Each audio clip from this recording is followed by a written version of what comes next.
SmashFactor.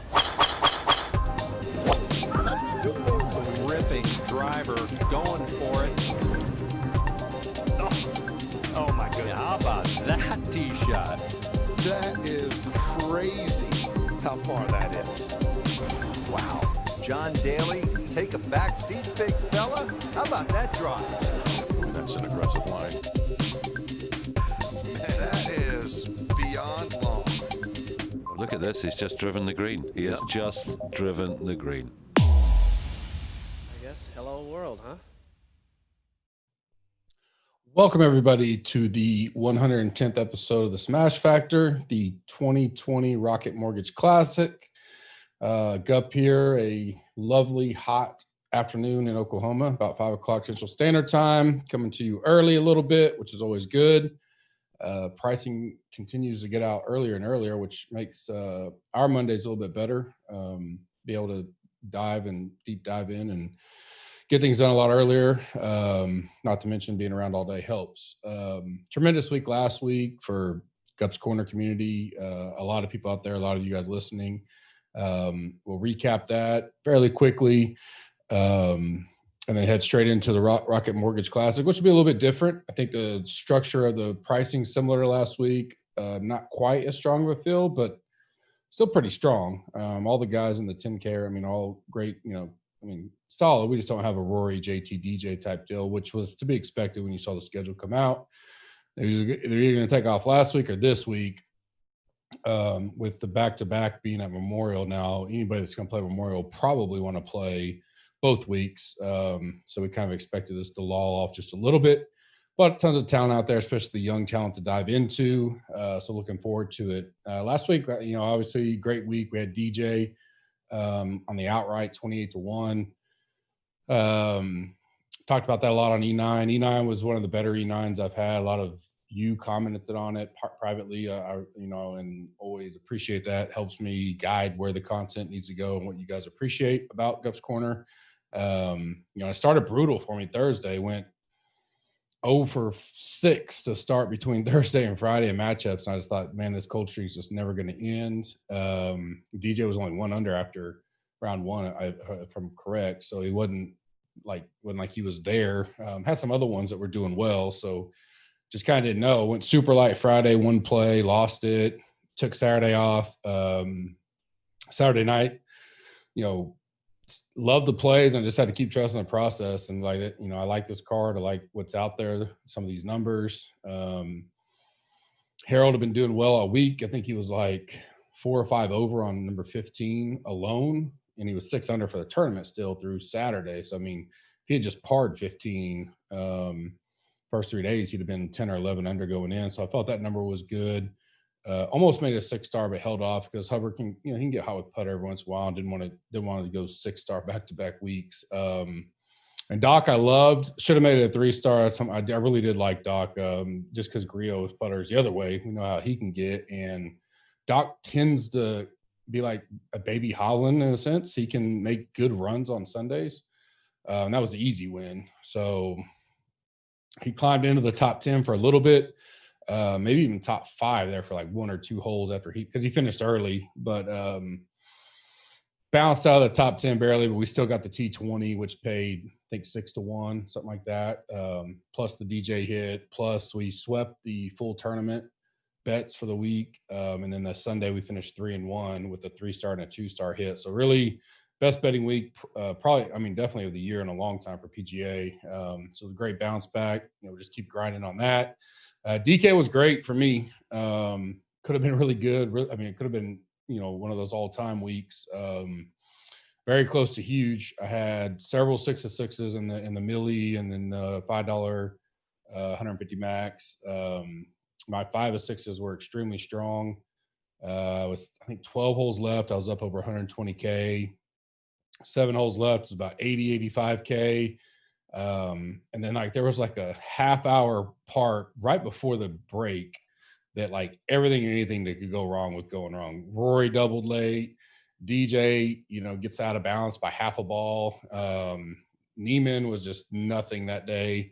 It's just like nothing was going right. After the morning charge, it was great. That's how we climbed up. We had Reed, we had M. Garcia. I mean, all those guys did well early, and Doc obviously had Doc.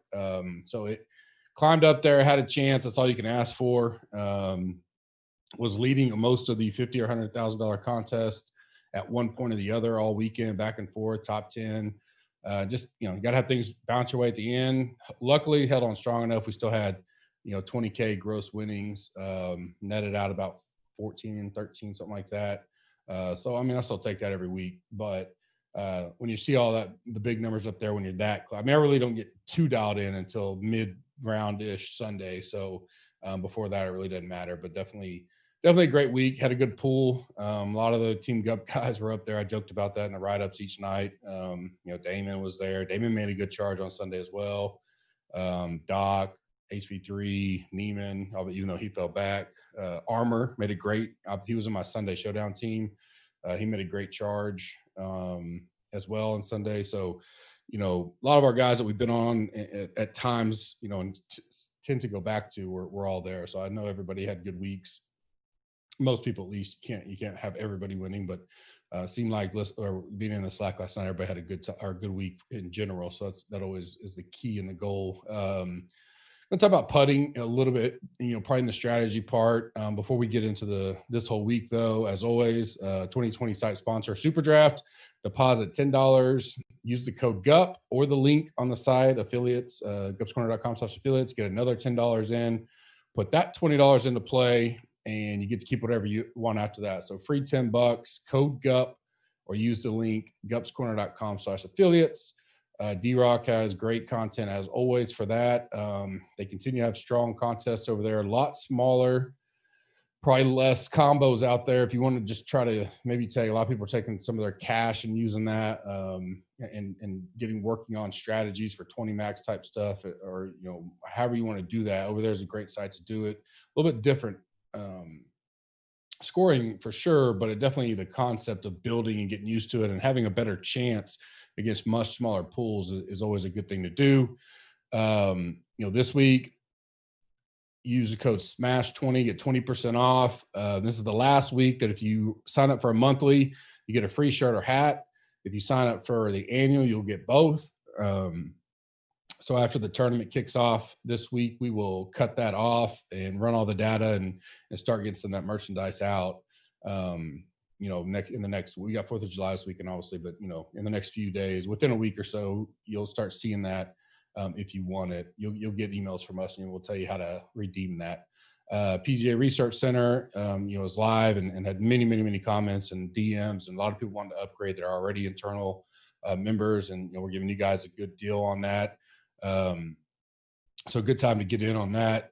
The Green Machine is also live. Our lineup generator optimizer is live for any member right now. This will be the last week for that. So after this week, you'll have to have the full access package to get that, which includes all the tools and everything. Merchandise sale last week for it as well. So we're kind of wrapping up big promo month. Spent a lot of money on advertising and promos, kind of help build the brand. You guys have been awesome helping out with that. Gave away another 12 winners yesterday on Twitter. So it's awesome seeing everybody hit that and hopefully represent our brand well. 40% off any item in the store right now with the code Colonial. This will be the last week for that. So if you're wanting to grab some gear, get that going. We will have a new pre-order out probably this time next week. So stay tuned for that. It'll be a great deal for anybody with current members, or you don't have to be a member to take advantage of it, but looking forward to announcing that in the next week as well. Listener League is up. I posted it on Slack. I think I just tweeted it. It'll be in the podcast description as well. Trying to get them to push. I'd like to get it up to 500 for the memorial. So let's, fill it fast this week, maybe a slight increase next week, and then shoot for 500. It's 10%-ish rate, $7.52 max, a little bit different than anything else out there. $15 total, 500 to first place. So it's been fun watching people enter that. This week's winner, GC's own Dan, NBA content provider, took it down. I think he was first and third, if I don't remember. I know he was up there in the Fantasy DJing podcast one as well. So congrats to him. He had DeChambeau, DJ, Neiman, Hovland, Redmond, HV3, very Gups Corner-ish team for sure. So good combination there. He had DJ that was the key. I was up there. I think I finished 10th and 11th. I did not have DJ. I don't think I had DJ in that lineup, but I have to double check. But tremendous lineup. Good Sunday charge by most of those guys. So congrats to Dan. This week we head to Detroit for the Rocket Mortgage Classic. As always, send you over to Kenny Kim and the Fancy DGM Pod for course breakdown. His full article plus additions, add-ons throughout the week is on the site. Great article, great write-up. He's very active in Slack as well. So, we love Kenny being a part of it. We're at the Detroit Golf Club, par 72, about 7,300, 7,400 yards. Back to the side of the original Doc Redmond week. It was a year ago at this tournament where on Wednesday I did more deep diving and just, sometimes you gotta get lucky. There's a few things that caught my eye. It says college, and I was just like, man, this could be a week for him. And I called the top 5 finish, and he was absolutely on nobody's radar. In any contest, I don't think he was 1% owned, and most of that ownership came from Gup's Corner at that point. So we had over $500,000 in winnings easily in the community at that point last year. One of the guys won the 100K up top. I think in the $5. Obviously, there's no Millie Maker last year at this point. That'd have been nice. But it's cool to see that. And plus, last week he helped us out with the top 20. I had him in a bunch of lineups. I know a bunch of you guys did. What I loved was his price this week, because I was fearful of Doc Chalk week. And 8,500, I ain't listened to a thing yet. I've been grinding all day, and then I start the pods later tonight or in the morning at the gym. And now that my schedule's a little different, I don't know if there's many pods out yet. I'm not used to even checking until Monday night. But 8,500, I think most people will probably bounce off that, and that's what I love. If it had been 76, 78, 74, I think we would have fought some chalk. But you'll hear it on the pod. I'll be all in on 8,500 because I think it'll keep people off of it. You got a second here last year, of course. Last 4 tournaments, he's gotten better and better and better. 62nd, 58th, 21st, 11th. I'm in because I think these greens are going to be similar to last week. So I think that'll help. Guys that played last week played well, putted decent. He was losing strokes going into Sunday, but he did well enough.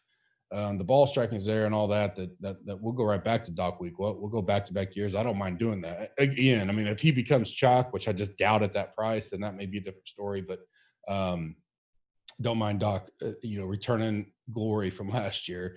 Fairways are a mix of Poa Rye bent, greens, Poa bent mix, kind of like last week. More smooth rolling than West Coast Poa. I think we saw that. So, I think the last week on the industry, I heard a lot of the Poa. And if you don't filter your models correctly or know what you're diving into, you would have got bad putting statistics, because it's not as bumpy. We saw they're rolled pretty true. And I think you'll see a lot of that similarity this week. And I baked that into the models, and especially the deep dive. And I think that helped us a lot last week as well.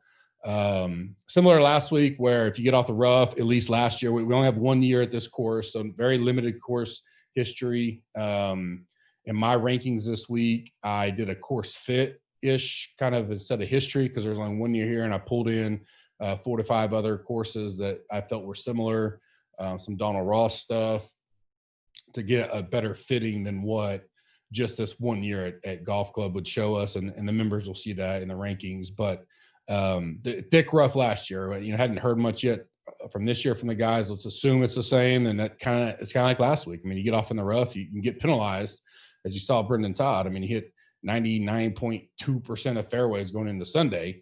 Then he missed some fairways and kind of cost him, got wayward in that one hole where he made the triple, kind of shanked it on that downhill lie and then left the flop up short, and that just kind of ended it for him. I think he was going to struggle to keep up with DJ anyways.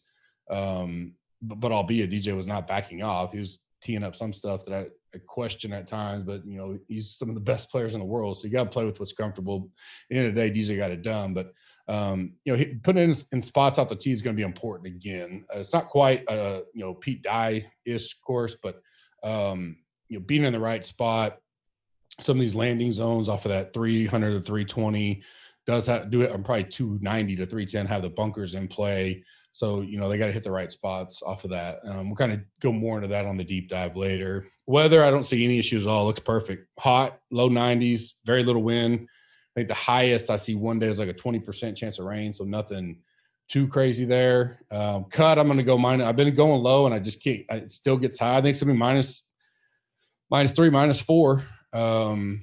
It's T65, and that's really just keeping that. We saw it this week. I mean, there's people that were showing 3 of 6 lineups cashing. 5 of 6 was gold. I was in some contests that had 0 6 of 6. Some of the higher dollar entry that just doesn't have as many lineups in there. So that, it really puts an emphasis on how you build and where you want to take your risk. And that I'm not saying you want to say, well, 5 or 6 hits were good, because 2 weeks ago the chalk hit, right? And if you do that, it gets risky, but it's just a strategy I incorporate most weeks in general, where I'm willing to take a risk or two, especially with this low 6 of 6 that continues to be happening. And even 2 weeks ago when chalk hit with Webb, it wasn't that 6 of 6 was too high. I think it may have been 7%, but Webb hit, and Webb was the highest on golfer. Not only did he hit, he won the tournament. So that was just kind of a little different. Winning score I'm at last year, Nate Lashley, he stormed the field with almost 10 strokes gained putting. If you remove him, it looked like it was 17 to 19 was about, the top 10-ish. So I think 19 or 20 will win it. I do see this week that when you look at this compared to other tournaments, the putting compared to tee to greens ratios are a lot higher on putting, but we only have 1 year of sampling. So I don't want to get too lost into it, but I do think putting has some emphasis, not in the sense that we got to go look at it and that's all we're going by, but I mean, you can even hear it from the guys on the tour. Like, you can hit the ball great, but if you don't make putts, it's hard for you to contend to be up there when the tournament's going to be 14, 15, 18, 20 under, because you have to sink putts. I mean, it's just how it is. Now, does it mean guys can't return their value? If they're 6,900 and they just put average and finish top 40, they're still returning their value to an extent because they made the cut, especially depending on 6 and 6, stuff like that. But those higher end guys, they're going to have to finish up their higher end, meaning price. It's hard to get back a bunch of non-putters traditionally in that scenario. So something to keep an eye on, and kind of working on some data behind the scenes with this reboot. And a little bit I've been incorporating with the deep dive, and I had some great comments and feedback from the community there. So we'll continue doing that. Like I said, this is only the second year at this course. We have 84 guys in the field that did not play this last year. This was a major week off for most of the guys last year, the way it fell in the calendar. This year, again, you're going to have a lot, taken off because of this crunch schedule. But you still got some guys up there that played last year, and that'll be somewhat of a key. They at least know the course and know how it is. Reed, Hovland, Matsu, I know all played here. Bubba, I think even played here. So, I mean, enough there that, that helps a little bit. If you're new to the pod, it kind of flow through this stuff. Then we come together at the end. This week, I finally got the questions asked, so I'll get some of the questions out there. And if I picked your question, you will get a free GC shirt as well. Just DM me on Slack or Twitter. We'll get that taken care of for you. I do the Dirty Dozen, four tiers, 3 picks each. The first 3 are price driven, and the last one is a flop, a fade, and a sleeper. Then I do a roundtable wrap up, kind of go through guys that were just on the bubble, those tiers, give a few more names, a few more thoughts out there, a little overall strategy talk for the week. Then we talk about my bookmarks of the week, 3 guys that got my eye on, may not be playing this week, maybe, but just in general. Then we do our monkey knife fight promotion or segment. They advertise for our segment for betting strategy, get my best bets within 4 to 5 different price ranges, one and done strategy, then listener Q&A, and then final thoughts when we wrap it up. Interesting with this week, it's similar to last week, I think, where it drives to try to be balanced. Will this be an overreaction week to last week where so many big names got cut? You're like, people's change up their strategies. I don't know. I think a lot of people will want to stay higher up in the pricing because a little bit weaker field this week. And so as you get in the 6s, a little bit less known names, but I actually kind of like the 6s in general this week. Some of these guys down there, I don't mind going there. So I don't mind squeezing in some of these top guys and taking a chance on some of these 6 guys, throwing some 7-8s, maybe 9. 9 isn't necessarily my favorite at the moment. There's a couple guys there. There's one guy in particular I think they'll be chalk, but other than that, I like bouncing around that as it looks today. The first tier is 9K or above. My top pick's probably gonna be Matsu. 10-2, missed the cut. If he had played Travelers, I was gonna be on him because I like playing him in a bounce back week. I know he's been grinding. He's 3rd overall in my model. I mean, I love Bryson. Let's not get that wrong, but $1,500 savings. I don't know how much to be talked up. He did play here last year, a T13, 7th in my stats, 7th in my recent form, 3rd in my course fit. Again, that's taking 4 to 6 different courses, including this one, into consideration. So I like Matsu. I like Patrick Reed. I've been on him last several weeks. I could see him being not very low owned, but kind of squeezed out because he's in that middle price up here in the 10K range, 10.5. A 5th here last year, 18th in my stats, 9th overall. I'm not sure. I tried to check, but I was so focused on getting everything ready. We know Webb didn't play last week, but I don't think he had to go. He didn't test positive, so I don't think he has to go into quarantine. So I'm interested to see if he's going to play this week or not. So that's something to keep our eye on because that'll kind of throw out the price. Just like last week, I was going to be heavy on Brooks. He'd have been in my single bullet lineup. I'd already kind of got it put together, and then obviously got the news that he was withdrawing Wednesday morning, mid-morning, noonish. So kind of put and we're just have to deal with that. I mean, that's just stuff that's going to continue to come up. Harris English is in my rankings. I know that an hour ago he got deemed, he tested positive. So that's something you're just going to have to be cognitive of and stay on the, keep your head on a swivel, especially Wednesday, because they try to get all the testing done and back before the start. Their idea is not to have guys start and then get pulled back, but if someone shows signs or whatever and they test again, then they'll have to do it mid-tournament, as we've seen. So there's a little bit of risk there. It sucks because we're all playing for decent money, and you'd hate to have that happen, but that's just a risk we all take at this point. My third one was close, but I think I'm gonna go. I like Bubba, right on the cut line last week. Played here last year, missed the cut, but he's kind of been up and down and playing well. And at the price 9,200, I'm not sure he's gonna get that much usage. It was close between him and Fowler to me, and it was probably a coin flip. So you can go coin 3A, 3B. I probably all in out, like Fowler upside because we know he can roll the rock. And I like that Fowler had the week off because whatever he needed to work on, hopefully he worked on it. But kind of the tiebreaker to be that official third was Bubba was higher in my overall rankings. So I went with him.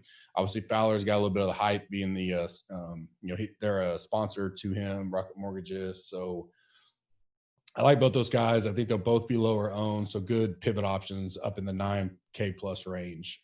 Second range, 7,600 to 8,900. HV3 I'll go back to. Interested to see if he's starting to get a little hype on, especially in this field. T Green has been doing great.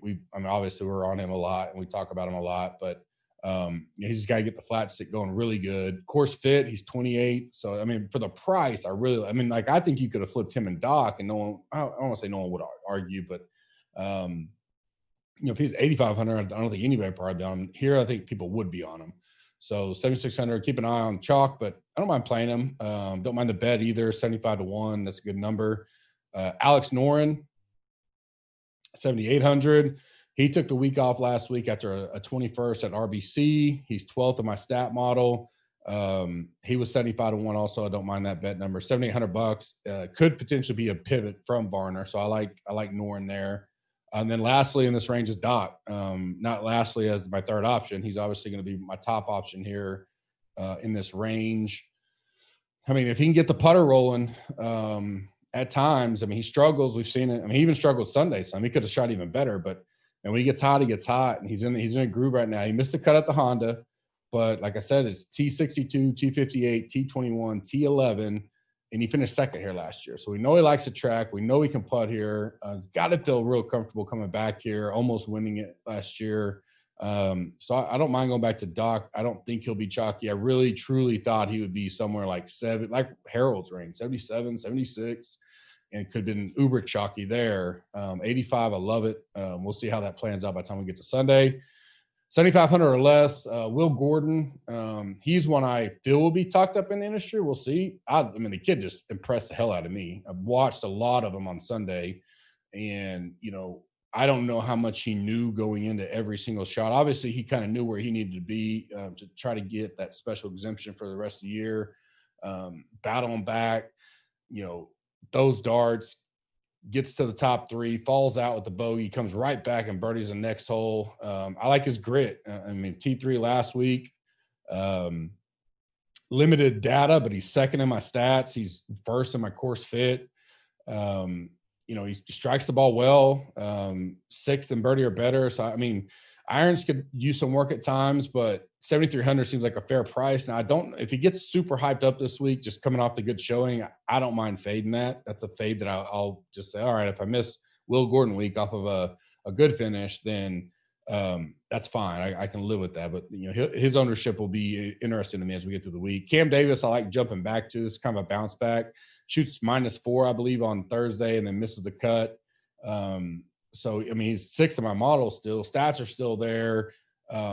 T8 at the Honda. He played here last year. He missed the cut, but 6,500 is a good value, especially if you're trying to cram some of those top guys.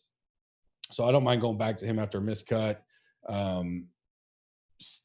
Check a little more into the putting because the putting seems to be weak. And if that's but at 6,500, you're always going to have some part of your game that's off. And maybe it's just a roll of the dice. Probably not a 1 in 3 max build for me, but definitely a GPP guy. 7,500 or less. I'm sorry. That's right. So my last one in this one will be Sam Burns. Definitely prefers other putting surfaces, but he's not great on these putting stats that I looked at, but he played here last year, a 42nd. His last four is 64th, a 36th, a missed cut. Then last week, a 24th. Stat-wise, he's 15th for me. Hitting the ball well, especially off the tee box. He scores well on par fives. These par fives are gettable. You will have to score at these par fives to contend. 3 of them are reachable. You'll see some eagles this week and birdies, especially that'll come into play on Showdown a lot because the guys that can get those eagles can offset some bad holes in the Showdown world. And so the scorers will come even more into play this week. Last week, there were some eagles, but a lot more just birdies, birdies all over the place. And Showdown, the eagles just mean so much. We'll talk about that in the Showdown write-ups. But 6,900, I like Sam Burns. Last one, flop, fade, and sleeper. If you're new to the pod, flop is a guy I don't think will return value. Fade, I'm most likely probably fading because of projected ownership. It could be course history or recent form issues. And then sleeper is my favorite play, 6,900 or less. My flop is Webb, assuming he's going to play. 11,000, was gearing to play last week, pulled out. He's coming off the win still. It's just a high price that if he plays, I don't know with everything going on. He's got to, top 5 this thing. Not that he can. I mean, he's been playing good, but I would probably fade him at that price if he does wind up playing. I mean, I think he'll flop, meaning not return his value. So obviously that probably means a fade-ish, but definitely my flop of the week. Fade for me is probably Scotty Scheffler. And this is one of those where I don't know if I'll full fade him, but I would probably go underweight. I think he'll be super chalky this week at that price, especially guys trying to balance build. He's normally a fan favorite in DK world. $9,000 gives you a lot of room to build. He did miss the cut last week, but before that had some great form coming in. We know he played a lot in the, quote unquote break. So I think he'll be one I'll pass on this week. I get a little nervous fading him because I know he is so high owned, and so it worries you like kind of like Webb 2 weeks ago when I did fade him pretty much. I was super light on him. When that chalk hits, it's hard to overcome that, but you got to make those calls sometimes. So Scheffler's the one that's on my fade list right now. And the sleeper, Wesley Bryan, I like him. Watched him a lot Saturday and Sunday. I like, I think people forget how good he was at one point. And if he can start getting off the tee, consistently in these courses where, he's not just getting killed off of the tee and stuff like that, then I like him there at 6,500. T68 RBC, T24 Travelers. We know the last year or so just been tough on him and injuries and overcoming stuff. He seems to be really comfortable. He was mic'd up Friday or Saturday. It was cool listening to him. I like his attitude. So 6,500, he's my top 6,900 or less play of the week on Monday. Roundtable wrap up. I already talked about Bryson. I mean, I love him. I'm going to let ownership guide me there. If people are going to pass on him because they want to try to fit 2 or 3 guys in, I'll go to Bryson in certain spots. I mean, he's clearing away the number 1 value in the field to me. I mean, number 1 play for me, number 1 ranking. I have Matsu right below him in that price range. And so saving the $1,500 leads me to Matsu. But if Bryson's just going to get overlooked again, I don't mind going to him. Hatton, again, I don't mind going back to him. I think it's going to be interesting to see between Reed and Hatton how ownership gets split up there at the 10-7, 10-5, especially if Webb is playing. If he's not playing, they're probably going to get even more ownership. But his last 3 outs are a 6th, a 1st, and a 3rd. He took the week off. I'm sure when he stayed in the States, he had to, I believe. So rest, whatever, comes back. I don't mind Hatton at 10-7 either. Sung Jae, I mean, just a warrior. Seems to have struggled a little bit, but it's just the last 2 weeks. Before that, he was 29th, 1st, 3rd, 10th. Then he had a miscut and a 58th. Just a lot of bogeys on the card. He was still making birdies. He just had some blow-up holes. He did play here last year and got a 21st, so I like that. Hovland's playing great. Played here last year, got a 13th. Last 4 weeks, 42nd, 23rd, 21st, 11th. I don't mind going back to him at all. Course fit, he was 2nd for me. Kevin Na, I like him just in the sense I think he'll probably be overlooked a little bit, especially at 9,100. But, he's 11th in my rankings overall. Got a 5th last week at Travelers. Had a great Sunday.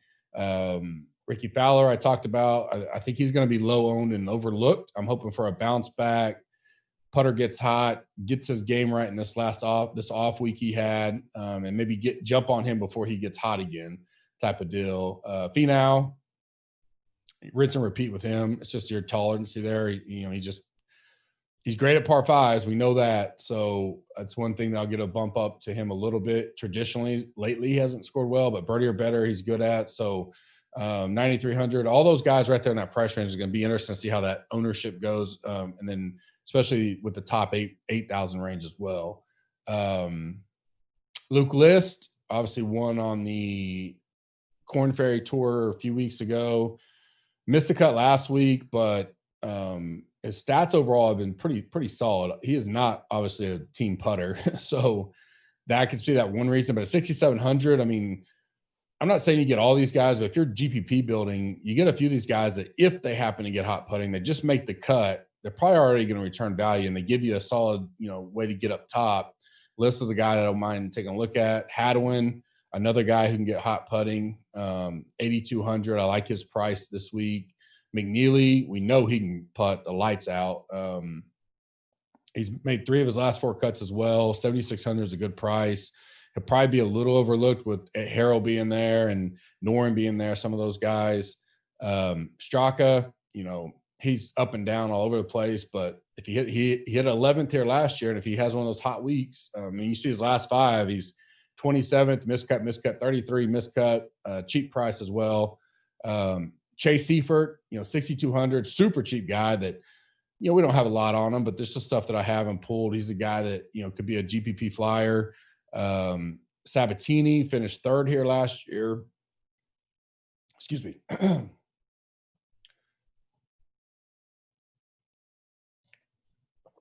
4 straight made cuts. We know he did well at the Outlaw. One there, and we played him a lot. The 35th, the 47th, the 14th, and the 21st. So, 88 seems kind of high for him. And I think that low 9K range is going to be peppered a little bit, that he may go under the radar. And I don't mind playing a little under the radar Sabatini, especially we just know his form's been good and he's been playing a lot. Gooch, 7,000. He's a guy that I don't mind going up to right there if you're trying to avoid some of those 6,000 guys. Missed his last 2 cuts. Then before that, made 3 straight. He got 17th here last year. I didn't put a lot into some of the finishes last year because this field was way weaker last year than what it is this year, even though this year doesn't look as strong in the last 3 weeks. It's still a much stronger field. So 7,000 Gooch. We know he can strike it well. He actually is a great putter under these conditions. So he's a guy that's on my list.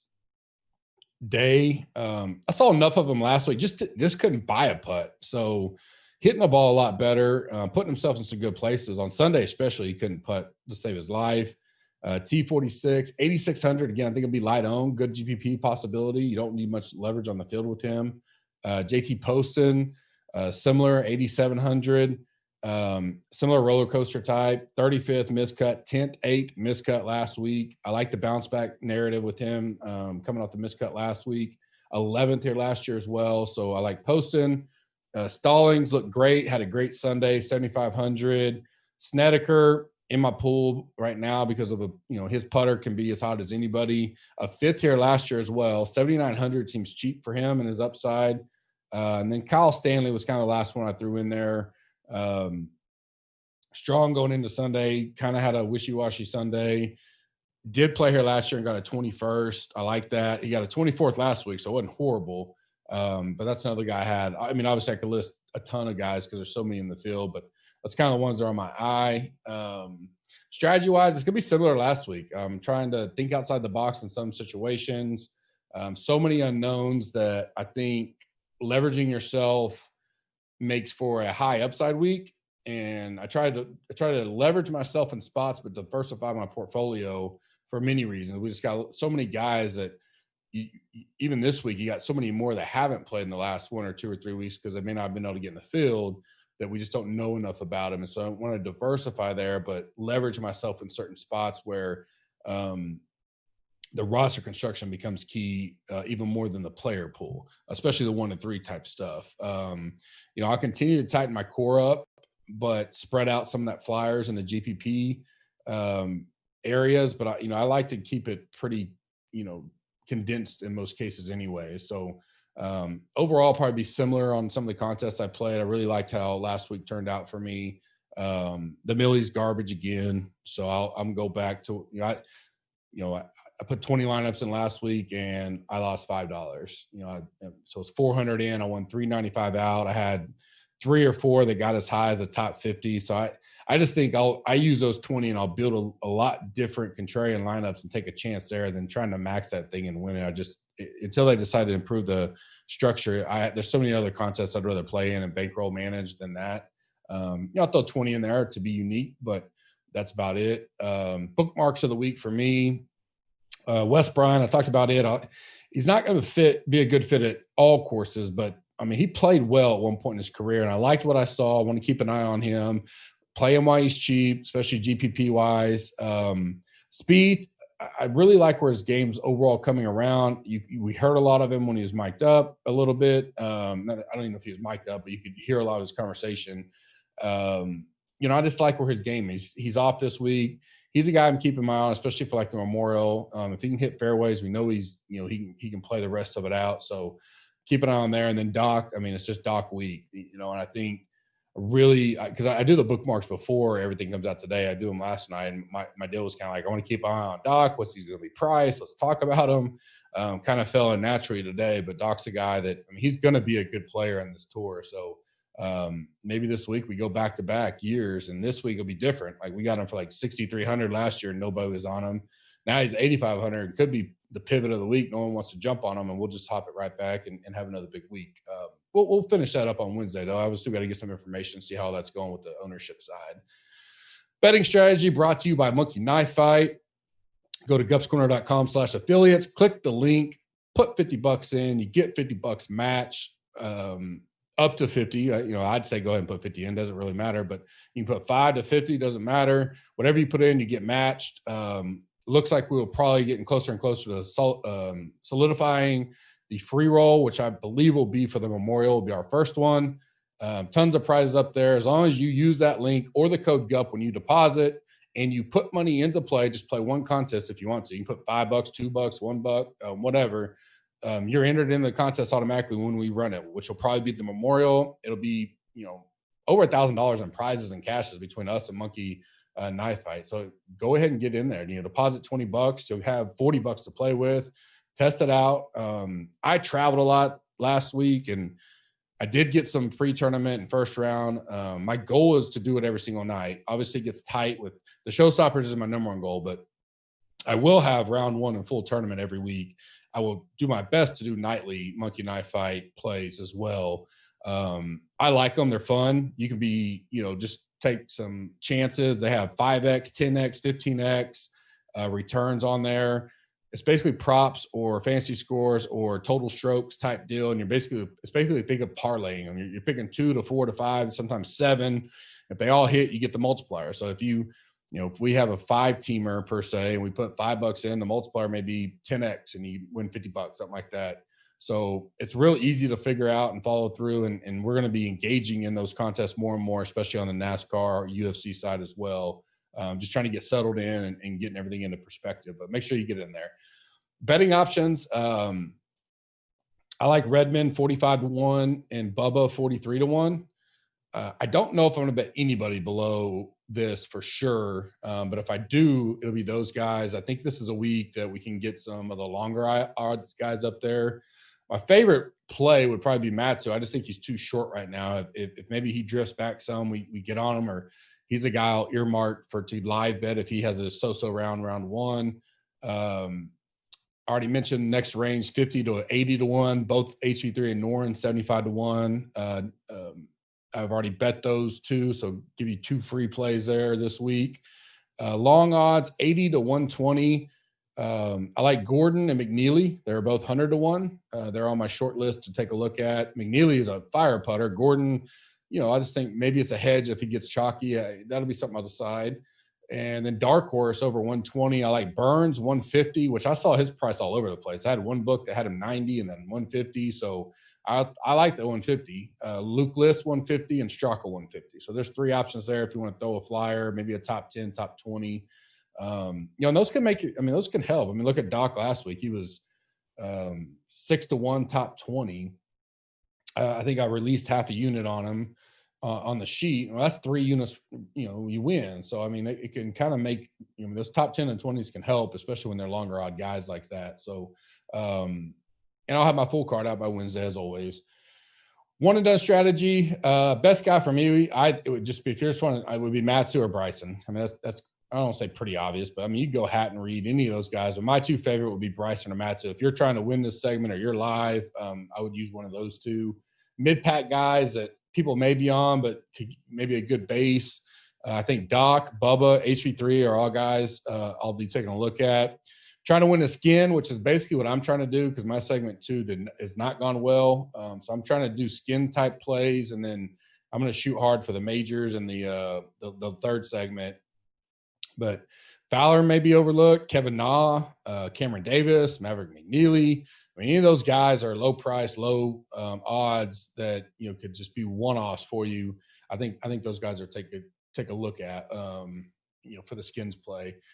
Q&A, I got 1, 2, I think 3 or 4 this week. I'll go through. Hess asked the first one. How do you decide how a player goes into a 20 max and use the example with Jason Day being a 50-plus lineup play? So what I think he's asking, and I'll make sure I'm right later, but is for me, that's all player pool. So I make a first cut. I've already made my first cut. So there's 154 guys or whatever there is this week.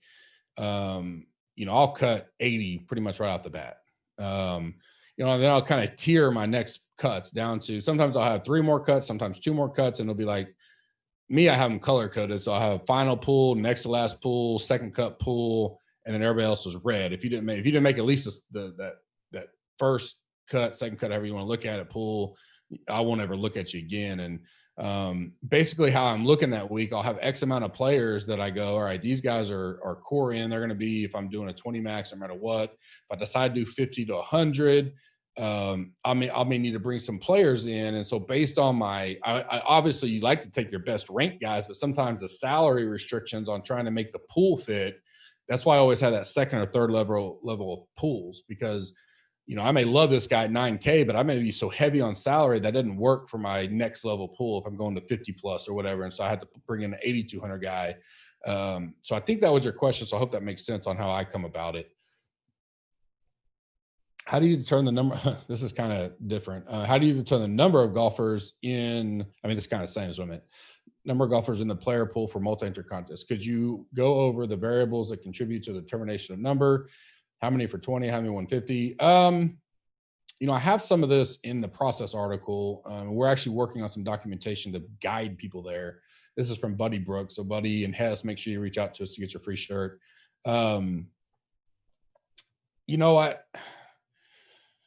There's a general rule and then there's by the week, and so right now, for this week, for a 20 max, I may look at 24 to 26 guys as a core pool. And then I may have 4 to 7 guys that are 5%ers, no more than 10%ers. But what I mean by that is like, I'll have a construction pool, but this is my pool, but I'm going to pull X amount of guys. And it really depends on how the player pools line up that week. And I'll have a little window that I'll pull in there. And I just want, hey, I'm going to get 5% of these guys because they look like they're low owned. They're good flyers. And same way for a 50 or 75 or 150. Once I get over 50 lineups, my pool doesn't change a whole lot. I may bring in a little more flyers and I'll spread out the core, but it's not like I'm going to use 100 guys because I go 150. If I'm 50 max, I'm probably going to have 40-ish players, and then depend on how many I want for flyers. The more lineups I do, the more flyers I can have, and that's pretty much it always changed. Like I'm not going to just keep bringing guys in to bring them in. I'm going to have core, and I'm going to try to keep that core relatively tight, but I'm going to build flyers and different combinations around it. Whereas I would say if I do 150, the most I've ever used is like 65 players, 60 to 65. I tend to be more closer to like 55. So that's kind of how I go through it. And I'll do some more for the premium members on E9. Maybe I'll go even more in depth of that, and kind of maybe what I may do is try to do some demonstration stuff on that. We can use that on the live video Wednesday nights. But that's a great question, Buddy Brooks. Are there any, this is Platypus Brigade, are there any tips or methods that you use when choosing what route you go on Tuesday deep dive? Maybe this is a better E9 question. How I think about it. No, that's fine. So the deep dive, it really, I try to dive into spots that I think are crucial for the week, and then also that may differentiate us as a community from what I'm hearing in the industry. Because normally by the time I do the deep dive, I've digested 3 or 4 pods, kind of getting the pulse where everybody could be going, and then I need to try to differentiate us as a community, and that's kind of how I go into the deep dive process. There's a baseline for it that I typically use, but I'll tweak depending on that week and what's coming up and what I feel is going to be more important, or I need more conviction on what I'm reading into that week on these certain areas. So I hope that makes sense. We'll do one more this week, and then you guys keep them coming every week. Premium members get this access, so they get to ask these questions.